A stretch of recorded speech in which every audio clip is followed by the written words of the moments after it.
de missiles hyperbalistiques contre lesquels aucun système antimissile n'existe aujourd'hui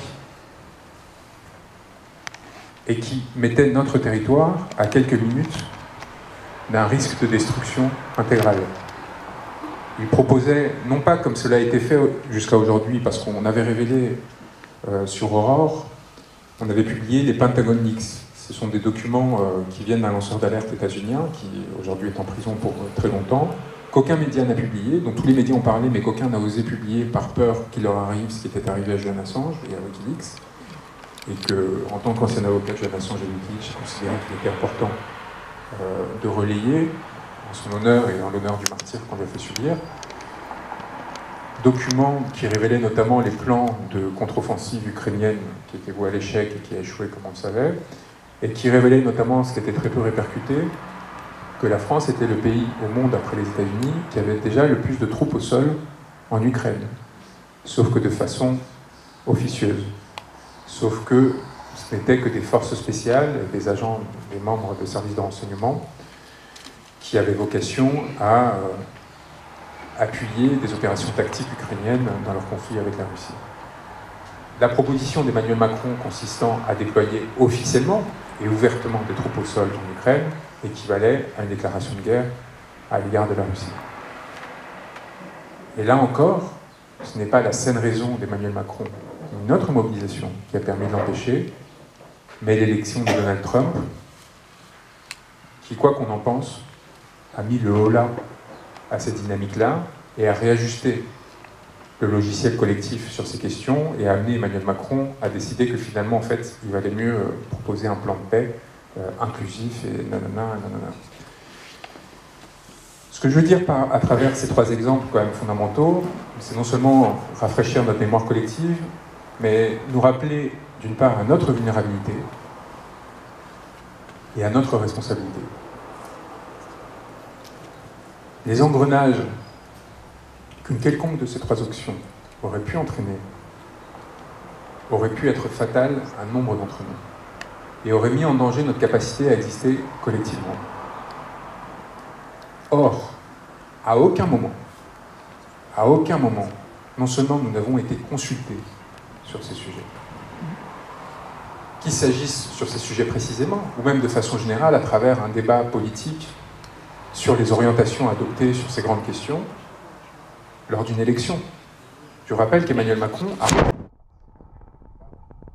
surtout imposé la naturalité du renouvellement du mandat qui lui avait été offert, sans qu'il n'y ait à aucun moment une participation du peuple dans ce débat démocratique, si ce n'était pour finir par approuver le fait qu'ils doivent être réélus. Or, vous imaginez bien qu'il est impossible de se retrouver dans une incarnation de la nation et de ses fonctions au sein de la Ve République si vous n'avez eu l'opportunité d'en débattre et de vous confronter à celui qui apparaît comme le principal concurrent à votre égard. Il y a quelque chose dans l'image collective, dans notre inconscient politique, qui va nous amener vers le pouvoir. Alors évidemment, j'imagine que beaucoup d'entre vous y avez résisté. Le simple fait que vous soyez aujourd'hui ici, plutôt que dans une forêt ou auprès d'une rivière, montre que vous faites plutôt partie de ceux qui prennent à cœur de travailler ces questions et vous engager en leur sein, mais beaucoup de personnes, pour des raisons diverses et variées, certaines par choix, certaines parce que leur parcours de vie ne leur ont pas permis ou ne leur permettent pas, fonctionnent de façon beaucoup plus archaïque à l'égard du politique et prennent appui sur ces symboles, sur ces rituels. Et c'est bien pour ça qu'on a constitué des rituels en politique. Et c'est bien pour ça que l'élection n'est pas simplement le fait de mettre un bulletin dans l'urne. C'est tout un cheminement qui est censé permettre à un certain nombre de personnes d'incarner une nation tout entière à travers des, entre guillemets, campagnes, dont l'objectif est avant tout de montrer l'attention qu'ils vont porter à un certain nombre de sujets, un certain nombre de territoires, un certain nombre de populations, et ce qui va permettre une sorte d'échange symbolique avec le peuple et lui permettre d'arriver au pouvoir sans que ça nous semble étrange qu'il se mette sur un véhicule militaire pour remonter les Champs-Élysées. Ce qui s'était passé en 2017 n'avait pas tout à fait réussi à générer ce sentiment de naturalité. Et l'ouvrage Crépuscule visait justement à expliquer pourquoi on s'était senti, pour beaucoup d'entre nous, mal à l'aise face à ce rituel d'intronisation où Emmanuel Macron n'apparaissait pas à sa juste place en tant que président de la République dans la série de ces cérémonies. Donc je vous rappelle qu'elles étaient complètement désincarnées, c'est-à-dire qu'il n'y avait pas de peuple présent, notamment devant l'hôtel de ville, sur les Champs-Élysées, au moment de sa première élection. Ce qui en général est quand même un signal de ce que quelque chose a raté dans cette connexion qui est censée générer tout régime, qu'il soit pour le coup républicain, démocratique, monarchique ou autre. Donc non seulement nous n'avons pas été consultés, mais nous n'avons même pas eu à peser à travers le système électoral de façon sérieuse entre différentes options qui nous étaient proposées sur ces sujets. Et lorsque nous avons eu à nous exprimer en juin dernier, on a vu le résultat. On a vu le résultat avec un Emmanuel Macron dont la priorité absolue, dans quelque chose qui a généré une forme d'incompréhension, a été avant tout d'envoyer un signal aux élites administratives, judiciaires de notre pays, en leur disant « je reste à la tête de l'État ». Et si cela impliquait que l'on n'ait pas de gouvernement pendant plusieurs mois, et si la conséquence de cela était que l'on n'adopte pas un budget en temps et en heure, avec toutes les conséquences que ça a eu sur toute une série de programmes sociaux et ainsi de suite, aucune difficulté. L'important pour lui, c'était d'assurer la primauté de son pouvoir et se montrer comme le maître des horloges sur ce sujet, et évidemment ensuite sur tous les autres auxquels on a assisté, y compris les différents processus judiciaires frappant un certain nombre de dirigeants politiques de notre pays. Donc l'enjeu pour nous, c'est de sortir de cette ornière. Parce qu'Emmanuel Macron n'est rien. Il n'est rien qu'un symptôme, il n'est rien qu'une figure transitoire, assez insignifiante. On pourrait passer du temps à explorer sa psyché, ce qui l'a amené à vouloir adopter ce rôle, à accepter de devenir l'instrument et la marionnette d'un certain nombre d'autres acteurs, ce qui l'amène à avoir cette satisfaction parfois, ou en tout cas semble avoir une forme de satisfaction à l'idée de heurter, de blesser, d'humilier, de parler des Français comme s'ils n'étaient rien, et ainsi de suite. Tout cela ne nous importe peu, parce que nous savons très bien que c'est un astre mort, qu'il est fini, et que tous les cadavres qui l'entourent ont beaucoup à faire s'ils pensent être en mesure de nous convaincre pour répéter l'expérience qu'ils nous ont infligée en 2017. Édouard Philippe, Gabriel Attal, tous ceux qui tenteront de nous vendre et d'inventer, y compris Jordan Bardella s'il le faut. Vous allez voir comment la mécanique de diabolisation qui s'est appliquée au RN, qui s'est appliquée plus récemment à la France Insoumise, s'effondrera dès le moment qu'il faudra trouver une alternative. Et regardez comment Mélenchon a été traité par BFM il y a quelques jours. Regardez le contraste avec les semaines précédentes. De diable absolu, il est devenu fréquentable. Tout cela n'est pas fruit du hasard. Tout cela est fruit d'un système qui cherche la personne qui lui permettra de continuer à préserver ses intérêts. Nous nous situons de l'autre bord. Nous nous situons du côté de ceux qui ne sont rien. Nous nous situons du côté de ceux qu'ils ne souhaitent entendre et dont ils souhaitent s'assurer qu'ils ne soient jamais entendus. Et notre objectif, c'est de construire un mouvement politique et révolutionnaire, au sens le plus noble du terme, qui ne soit pas affecté par ces dynamiques oligarchiques, qui fasse que l'on passe à la télévision ou non, que l'on cherche à nous qualifier de ci ou de cela, soit sans effet sur notre capacité à produire des effets politiques. Nous indifférer de l'autre, ce grand autre qui ne cherche à nous séduire que quand il a besoin, tous les temps d'années, d'obtenir notre approbation, un soutien qui lui permette à nouveau de réenclencher la machine dont il nous promettra qu'elle ne redémarrera pas. Donc il nous faut absolument d'abord faire un travail de formation politique et d'autonomisation. Vous savez, quel que soit notre bord idéologique, on peut reconnaître une chose au Parti communiste au pluriel et au mouvement marxiste qui, au cours du XXe siècle, ont mis un enjeu fondamental dans leur lutte politique, c'était la formation de ceux qui étaient à leur côté. Et cette formation des peuples prolétaires qu'ils allaient chercher permettait de situer le débat sur des enjeux structurels, de fond, permettait d'autonomiser une partie du peuple de ces systèmes de propagande et de domination qui ne cherchent qu'à nous divertir et à nous manipuler. Nous avons perdu ça depuis 30 ans. Le niveau de culture politique de notre pays s'est affaissé. Les nouvelles générations finissent par offrir un culte de la personnalité à certaines personnalités que j'ai mentionnés, parce qu'ils font des TikTok avec des Haribo ou qui suivent les dernières trends qu'on leur a indiquées. Nous sommes pourtant l'un des peuples les mieux formés au monde, malgré la dérive de notre système éducationnel. Donc nous avons les moyens théoriquement intellectuels de reprendre notre souveraineté, de nous distancer de ce système de divertissement qui cherche à nous effondrer. Mais il faut que l'on devienne acteur de ce changement. J'ai tenté de le faire à ma mesure avec 15 livres. 15 livres publiés ces dernières années qui essayent de distribuer des instruments de ce que j'ai connu, su de ce système politique, là-haut, qui essayent de trahir ses secrets avec des révélations sur les personnes, sur le fonctionnement, que ce soit Crépuscule, Trespillard et ainsi de suite, qui essayent de révéler aussi le fonctionnement plus profond des appareils de pouvoir, à travers des livres comme Assange et d'autres, comme Contre Macron aussi, où j'analysais justement cette intronisation sacrale ratée de 2017, et j'essayais de comprendre pourquoi, et j'annonçais, le texte était publié en ligne en juillet 2017, et j'annonçais la naissance de mouvements comme ceux des Gilets jaunes. Parce que je considérais que la façon dont Emmanuel Macron était arrivé au pouvoir allait être vecteur de violence, nécessairement.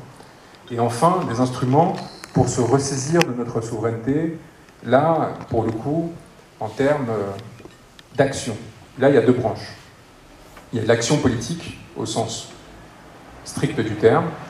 Et alors là, si vous disiez comment fabriquer une guillotine, ça va du manuel Ikea, pour ceux qui veulent s'amuser à leur envoyer un signal qui les rappelle à leur vulnérabilité, tout en restant dans la théologie de notre système politique actuel, acte fondateur de la République française. Les républicains ont un débat. À toute une série d'actions militantes qui, du tag au sabotage, dans le cas où en effet un mouvement collectif de type Gilets jaunes venait à naître une nouvelle fois, devrait être mises en œuvre pour les perturber, les dissiper, et du coup nous permettre à un moment donné de faire ce que l'on avait raté en 2018 et 2019. La deuxième branche, c'est l'action politique au sein de ce système. C'est ce pari un peu fou, délirant, qui consiste à dire que les sacrifices qu'on a mis en œuvre ces dernières années, qui nous ont amené à avoir une certaine forme de notoriété, de visibilité, des sacrifices similaires, c'est pour ça que c'était important pour moi que Damien soit là aussi aujourd'hui, similaires aux siens. C'est-à-dire on savait parfaitement que le geste de Damien Tarel, en soi, n'était vecteur de rien, si ce n'est dans l'inter-individuel avec Emmanuel Macron. La vectorisation politique, la puissance politique de son geste, c'est vous qui lui avez donné.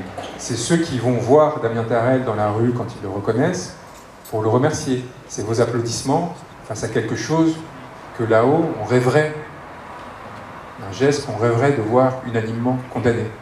C'est le signal que vous êtes en train de renvoyer à travers votre refus de le condamner comme il l'a été par la justice, et cette dissociation entre des juges censés rendre leurs décisions au nom du peuple français et ce peuple français.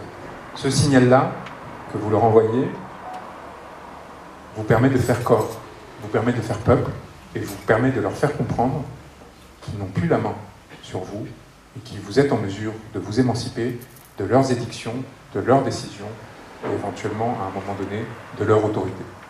Donc cette rupture, cette radicalité, qui est pourtant relativement douce, voire extraordinairement douce, ça, Maxime Nicole en a parfaitement parlé, elle induit une immense responsabilité, parce que nous ne sommes pas des vecteurs de désordre. Nous ne sommes pas dans la jouissance de la désorganisation, de l'anarchisation. On sait qu'il y a des enjeux fondamentaux dans la direction de la France.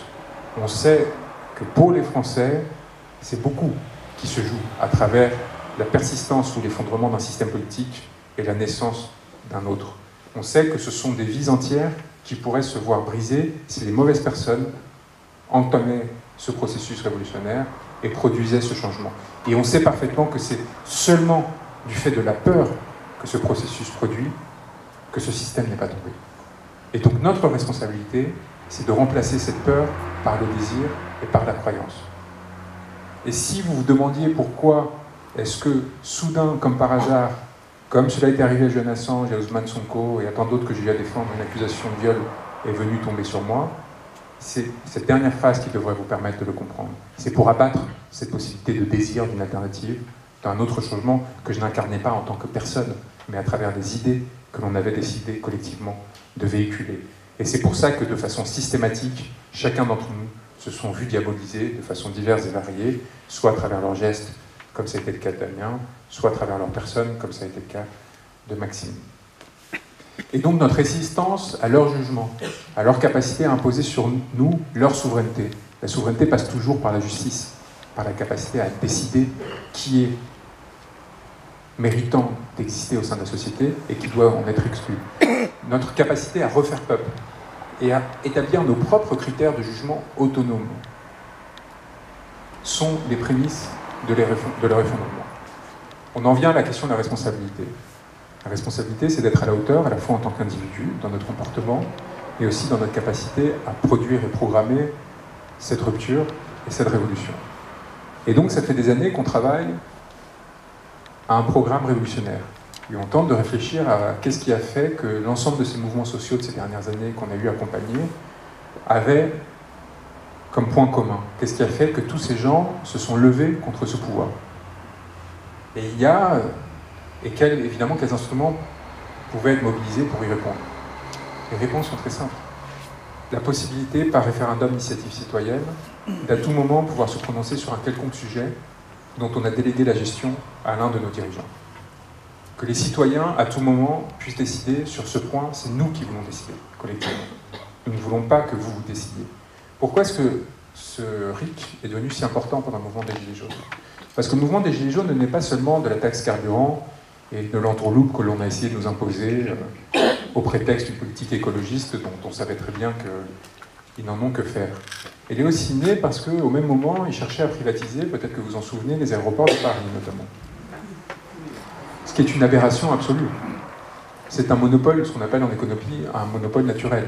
Et un monopole naturel sur une infrastructure critique, il vaut mieux que ce soit l'État qui le gère parce que à la moindre difficulté, les conséquences en chaîne pour la société sont si importantes que le profit ne peut être le seul critère de fonctionnement de ces institutions. C'est un peu comme l'électricité et quelques autres. Imaginez-vous si nos centrales nucléaires étaient gérées par le privé. Il suffit de voir comment le ferroviaire, lors de sa privatisation, a été géré au Royaume-Uni au point d'être quasiment abandonné aujourd'hui pour en deviner les conséquences. Même si je sais que la SNCF est encore en grève aujourd'hui, certains d'entre vous en ont peut-être pâti, mais peut-être que du coup vous êtes à nos côtés de ce fait. La question du RIC émerge au sein des Gilets jaunes parce qu'on se rend compte que la décision que tente de porter le gouvernement d'Édouard Philippe n'a qu'une vocation, permettre à toute une série d'intermédiaires qui vont intervenir au cours de cette privatisation, les banques d'affaires et ainsi de suite, de récupérer des millions qui viendront les remercier pour le soutien qu'ils avaient donné à ces politiciens en amont, au cours des élections et en aval quand ils auraient à en sortir. Comment ça se fait qu'on a un système où on donne un blanc-seing pendant 5 ans à quelques personnes qui peuvent faire n'importe quoi, y compris des décisions comme celle-ci? RIC. Mandat impératif et révocatoire, ça revient à peu près au même. À un moment donné, on peut instruire à ceux qui ont décidé de nous diriger de suivre une ligne qui sera déterminée par le peuple. Tu feras ça sur tel sujet. Révocatoire, tu n'as pas respecté le mandat qu'on t'avait donné, on ne veut pas te faire confiance, on ne veut pas s'embêter à faire un RIC ou à redéterminer ton mandat et le rendre impératif, on te révoque. On te sort en cours de mandat. Simplicité déconcertante. Élection des magistrats. Comment ça se fait qu'aujourd'hui, des juges qui ont à décider des enjeux parfois les plus sensibles de nos vies soient tous des gamins qui viennent à peu près de la même classe sociale, qui ont été sélectionnés parce qu'ils avaient des bons résultats en droit, à 22, 23, 24 ans, qui ont fait une école qui consiste en gros à leur apprendre à répéter ce qui était déjà fait, et qui vont avoir pendant 40 ans, dans une impunité absolue, le pouvoir de décider de la vie de millions de leurs concitoyens. Comment ça se fait que depuis que la possibilité a été offerte aux citoyens de saisir le Conseil supérieur de la magistrature, le CSM, pour demander à ce que des magistrats soient sanctionnés parce qu'ils avaient commis des fautes au cours de procédures, il n'y a eu qu'un blâme qui a été prononcé sur des dizaines de milliers de saisines. Comment ça se fait qu'il y a eu moins de 10 saisines qui étaient considérés comme recevables. Est-ce que la profession de magistrat et ce concours à 22-23 ans qui ne vous évalue que sur des questions techniques serait l'absolu et la sorte de suprême onction qui permettrait de trouver les êtres les plus parfaits de l'univers, qui jamais n'errent, qui jamais ne commettent de fautes, et qui non pas auraient à être licenciés, ou non, qui jamais n'auraient commis ne serait-ce qu'un comportement susceptible de blâme. Je vous rappelle qu'au cours de cette période, ces 15 dernières années, lors desquelles cette saisine était impossible, on a quand même eu droit à des magistrats qui avaient été découverts se masturbant pendant des audiences. Pour vous donner un exemple, parmi une litanie, parce que quiconque a eu à connaître d'une procédure judiciaire et pénale, civile ou pénale, on connaît la violence, on connaît l'injustice, on connaît l'insuffisance, on connaît parfois même la grossièreté et l'instrumentalité. Élection. Élection parce que la proposition que la gauche porte sur ces sujets consiste à rendre indépendant le parquet, les procureurs. Et qui veut que ces êtres-là, non seulement soient inamovibles, quelque part, mais en plus n'aient à répondre à personne de leurs décisions. C'est un non-sens absolu. C'est une aberration complète que de penser qu'il faudrait créer une sorte de corps éthéré de gens qui pourraient faire ce qu'ils voudraient en vase clos, sans à aucun moment rendre de compte à personne, pour rendre une justice que l'on dirait alors indépendante. On le prétend déjà. Élection d'un procureur de la nation, qui aurait à se présenter en disant « voilà quelles seraient mes priorités pénales et mes priorités civiles ». Sur quelles questions fondamentales, je pense qu'il est important que la justice se mobilise. Et vous verrez très rapidement que la lutte contre la corruption, que la lutte contre les violences sexuelles, la vraie, celle qui touche notamment les enfants, celle qui touche les violences conjugales, redeviendra centrale au sein de ce système. Élection d'un gouverneur à la Banque de France, capable de décider quelle sera la politique monétaire que l'on souhaite appliquer. Non pas un haut fonctionnaire choisi par le pouvoir pour servir ses intérêts. Quelqu'un qui devra vous expliquer « je souhaite qu'on ait telle politique monétaire, ce qui va introduire tel changement et produire telle conséquence ». Et quelqu'un d'autre qui dira « oui, mais si vous faites ça, il se passera ça ». Il y aura des bulles spéculatives dans l'immobilier, il y aura un effondrement de l'épargne, il y aura un endettement des ménages. Discussion démocratique. À vous de trancher. Élection d'un défenseur des peuples, chargé de défendre les libertés individuelles dès lors qu'elles seraient menacées par une quelconque autre instance d'État. Dès lors que vous seriez confronté à une défaillance de l'administration, vous savez, quand vous recevez des rappels de cotisation d'URSSAF de 40, 50, 100 000 euros sortis de nulle part alors que vous venez à peine de commencer votre activité, le traumatisme, le choc psychique, ça c'est pas du tout pris en compte par l'administration. Et quand vous avez de la chance, 3 mois plus tard, c'est corrigé, et probablement corrigé à moitié. Et parfois 6 mois, un an, 2 ans plus tard. Et parfois c'est encore pire parce qu'il faut aller au contentieux, face à un tribunal qui est entre les mains de la même administration qui vient de vous sanctionner, donc qui a un peu de mal à reconnaître ses erreurs. Est-ce qu'il y a une quelconque forme de réparation qui va vous être donnée? Rien, nada, que chi. Vous avalez votre chose et vous passez à autre chose. Exactement pour les procès pénaux. 25 procès en révision, dans mon souvenir, dans l'histoire de l'institution pénale. Y aurait-il eu seulement 25 erreurs dans des jugements pénaux? C'est dans l'histoire de notre République? Permettez-moi d'en douter.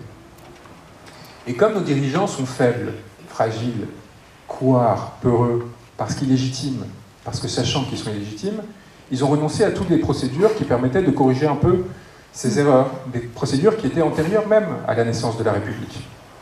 Par exemple, la grâce collective, la possibilité à un moment donné de purger cette violence, la grâce individuelle, saisie d'une injustice flagrante, après étude du dossier, ainsi de suite, de dire, eh bien, cette question sera réglée. Mais parce que on sait qu'ils sont aussi ontologiquement corrompus aujourd'hui, et qu'ils utilisent ces dispositifs pour protéger les leurs, et non pas pour servir et corriger les erreurs du peuple français, ils ont fini par reculer, non pas par utiliser à bon escient ces fonctions, et de toute façon plus personne ne leur ferait confiance pour le faire, et ils ont fini par reculer. Dans le système judiciaire, il y a un exemple comme celui-ci, c'est les instructions individuelles. Ça va vous sembler un peu comme un gros mot, mais Taubira, en 2013, décide d'abolir les instructions individuelles dans les dossiers pénaux. C'est-à-dire que jusqu'alors, le ministre de la Justice pouvait donner instruction à un procureur pour suivre telle ou telle direction dans un dossier pénal. et dire, bah là, vous allez requérir la relaxe, ou le non-lieu, ou l'acquittement. Et là, au contraire, je pense qu'il faut que vous entriez en condamnation, et il justifiait, il disait pour telle ou telle raison. Et le procureur était tenu de demander cela. Et ensuite, le juge, lui, indépendant, décidait. C'était un système important, parce qu'il y a parfois des affaires qui sont hors normes. Il y a parfois des affaires où, en fait, quelqu'un a été acculé, a commis quelque chose qu'il n'aurait peut-être pas dû commettre, et qui est puni par la loi, mais qui, en réalité, la société considère qu'il n'a pas à être poursuivi ou détruit de ce fait-là. Sauf que, à quoi servaient ces instructions individuelles? À protéger les copains. Notamment parce que les instructions individuelles n'étaient pas publiques. Et donc, Taubira, au lieu de rendre publiques les instructions individuelles, ce qui aurait permis justement de faire contre-coup et contrepoint à cette manipulation, décide de les abolir. Et se prive de cette capacité à contrôler les dérives de l'État. Ce pouvoir qui était accordé à des personnes qui, théoriquement, étaient censées agir au nom du peuple français. Nous, il ne faut pas qu'on ait cette timidité. Il faut qu'on reconstruise un système d'ensemble, une hiérarchie et une structure d'ensemble qui fasse qu'à un moment donné, on n'ait pas peur de faire un pas de côté, de prendre des décisions qui sont un peu à côté du système à un instant T, parce que, en fait, c'est une évidence pour tout le monde, les meilleures décisions à prendre. Et notre idée, je pourrais vous les décliner parce qu'il y a un peu plus de 350 propositions qu'on a élaborées avec les 15 000 membres du Discord, qu'on avait élaboré, on avait préparé avant avec les Gilets jaunes, avec les Convois des Libertés, ainsi de suite, le lancement de commissions d'enquête sur des sujets extraordinaires, que ce soit justement les politiques sanitaires, le fait que les conseils sanitaires aient été des conseils de défense, protégés par le secret défense. Mais on est dans quel pays au monde c'est arrivé? Et à quel moment on a accepté ça comme quelque chose de normal? Comment vous voulez que les gens ne deviennent pas paranoïaques à l'égard de ce qui s'est passé pendant cette crise, alors même que vous êtes en train de leur dire que ce qui est en train de se passer est tellement sensible, tellement délicat, qu'ils ne devraient pas savoir ce qui s'est passé? Pour ceux d'entre vous qui trouvent un peu insupportable les collectifs qui continuent aujourd'hui à se lutter sur ces questions-là, et je sais qu'il y a des tentatives de marginalisation systématique à leur égard, ayez ce simple élément à l'esprit. Ayez ce simple élément à l'esprit. Et si tant est que vous pensiez qu'ils ont tort de penser qu'il y a véritablement eu un scandale sanitaire et ainsi de suite, eh bien exigez que transparence soit faite et qu'ainsi des arguments puissent leur être opposés. En l'état, la seule chose qu'on est en train de faire, c'est leur demander de se taire, avec un argument d'autorité, sans aucune capacité à véritablement répondre aux questions qui sont posées. Eh bien, c'est comme ça qu'on diffracte un peuple. C'est comme ça qu'on génère de la violence au sein d'un peuple, mais c'est aussi comme ça qu'on s'assure qu'ils se tiennent sages à l'égard de nos dirigeants. Parce que la violence, elle commence à naître entre nous. Et les clivages qui naissent en conséquence, eh bien, derrière, produisent des effets délétères. Donc, retrouver une souveraineté fondamentale à travers des mesures comme celle-ci, qui sont, en fait, vous imaginez qu'on en soit à devoir envisager de mener une révolution pour adopter des solutions aussi simples, qu'on en soit à devoir réclamer que des commissions d'enquête soient menées contre des sujets aussi évidents. Qu'est-ce qui nous a amené à cette catastrophe? Qu'est-ce qui fait qu'aujourd'hui, nous en sommes réduits à cela? Qu'est-ce qui fait qu'un garçon aussi bien éduqué et gentil que je peux l'être se retrouve à écrire un manuel de fabrication d'une guillotine vous expliquant quels seront les endroits qu'il faudra saboter demain pour obtenir quelque chose d'aussi simple? Donc quand on vous parle de violence, mais dites-leur, mais ce que vous disiez Maxime, où est la violence? Nous ne sommes pas en quête de violence. Et la violence ne nous est d'aucune utilité. Utilité parce qu'on sait qu'on sera les premières victimes de cette violence, de toute façon, si elle venait à se mettre en œuvre. Damien savait parfaitement qui serait la première victime de son geste.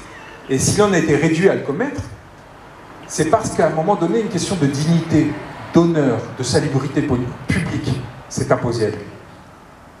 Et l'homme en face n'a pas eu le courage de laisser filer. L'homme en face, humilié, évidemment, qu'il ait donné instruction ou non, a laissé se mettre en place un processus qui l'a amené à être enfermé. L'homme en face se sent suffisamment peu légitime et suffisamment peu respecté pour savoir que si le geste de Damien n'était pas sanctionné, alors il serait en danger. Donc nous avons